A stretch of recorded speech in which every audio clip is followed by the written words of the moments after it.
अस्सलाम वालेकुम वरहमतुल्लाहि वबरकातुहू। अल्हम्दुलिल्लाह इस वक्त हम लोग सोनोरी में हैं, मुर्तज़ापुर ज़िला अकोला।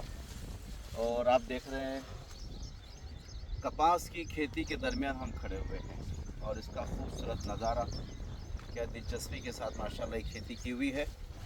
ये जो खेती हुई है हमारे प्यारे महमूद हसन माशाल्लाह 12 एकड़ में इन्होंने इसकी काश्तकारी की और पहली दफ़ा की है।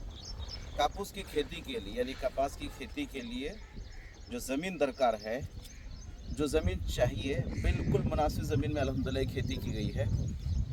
बहुत ही ज़्यादा काली मिट्टी भी नहीं जमेगी और बहुत ज़्यादा सख्त ज़मीन भी इसके लिए नहीं जमती है। मुतवस्सित दर्जे की ज़मीन हो, मिट्टी हो, उसमें काश्तकारी की जा सकती है। अब ये ज़मीन देखें आप, बहुत काली भी नहीं है और बहुत सख्त भी नहीं है, मिक्स यानी दरमियानी मिट्टी है।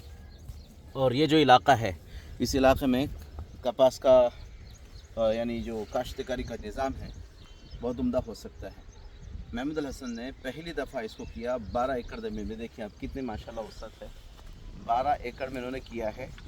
और इसके ऊपर में आप देख रहे हैं कि मौसम बहुत मुनासिब है। जून में इसको लगाया जाए, जून, जुलाई, अगस्त, सितंबर, अक्टूबर, नवंबर के महीने में ये सूखी हुई कपास इनके हाथों में आ जाएगी। 180 दिन मुकम्मल इसको लगते हैं। और इसकी काश्तकारी का जो निज़ाम होता है, ये दो पौधे आप देख रहे हैं लगाते वक्त में, छोटे छोटे दो पौधे, इन दोनों के दरमियान 1.5 फीट का फासला होना चाहिए।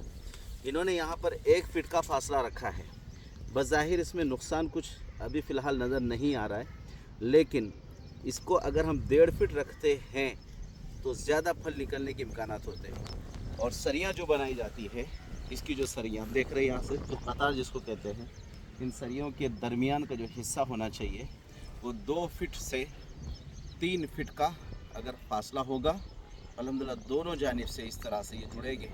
इसमें हमने क्यों रखा है ये 3 फीट का जो फासला, जो ख़ास करके जो काश्तकार होते हैं, इसके माहिरीन होते हैं, शेतकरी, क्योंकि कपास जब तोड़ना होता है या दरमियान में कोई घास फूस निकालनी होती है तो कम से कम 1 फीट से आदमी चल सके, इसलिए यहाँ पर हमने 3 फीट लिया और इसको 1.5 फीट लिया हुआ है। तो ये दोनों मिलाकर के 1.5 फीट में मुकम्मल हो जाते हैं। यहाँ भी 1.5 फीट ही चाहिए, लेकिन 1 फीट का जो बीच में फासला होता है, इसमें बाज़ाब्ता मज़दूर हैं, काम करने वाले हैं, घास फूस निकालने वाले हैं, इसे खाद डालने वाले हैं, इसकी निगरानी करने वाले हैं, उनके लिए इसमें जगह होती है। अगर हम इसको 3 फीट नहीं छोड़ेंगे, ये भी अगर जुड़ जाता है तो ऐसी सूरत में हम काम भी नहीं कर पाएंगे और पत्ते भी जल जाते हैं, फूल भी जल जाते हैं। अब इसके निज़ाम को देखिए, अल्लाह ताला ने क्या प्यारा निज़ाम बनाया है। पौधा ज़मीन से उगता है, सबसे पहले पौधा उगेगा, उस पौधे में आप ये देखें इस तरह से फूल आते हैं। फूल, इसमें फूल जो आते हैं वो 2 किस्म के फूल होते हैं। एक देख रहे हैं आप लाल कलर का है, आप दूसरा ये देखें फूल पीले कलर का बीच में आता है। ये देखें 2 किस्म के फूल आते हैं, पीला भी और लाल भी।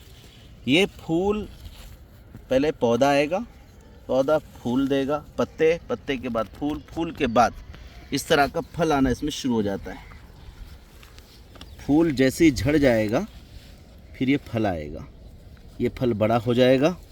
इस फल के बड़े हो जाने के बाद इसका जो ऊपर का हिस्सा है वो ब्लैक होना शुरू हो जाता है सूखने के वक्त में, और फिर अंदर से कपास जो है वो खुल करके सामने नज़र आनी शुरू हो जाती है। बहुत से लोग इस कपास की निगरानी के लिए, यानी आखिर महीना जो इसका होता है, छठे महीने में या कहीं कहीं पर माशाल्लाह बहुत अच्छी ज़मीन हो, पानी हो, फ़िक्र अच्छी की जाती है, तो 5वें महीने से ही कपास निकालनी शुरू हो जाती है। जिस दरख्त की कपास मुकम्मल निकली जाती है या निकाल दी जाती है, फिर उसको काट दिया जाता है। हम अल्लाह से दुआ करते हैं अल्लाह ताला इस खूबसूरत खेती में खूब बरकत अता फरमाए और हमारे महमूद हसन को खूब 100% इसमें कामयाबी अता फ़रमाए, बरकत अता फ़रमाए।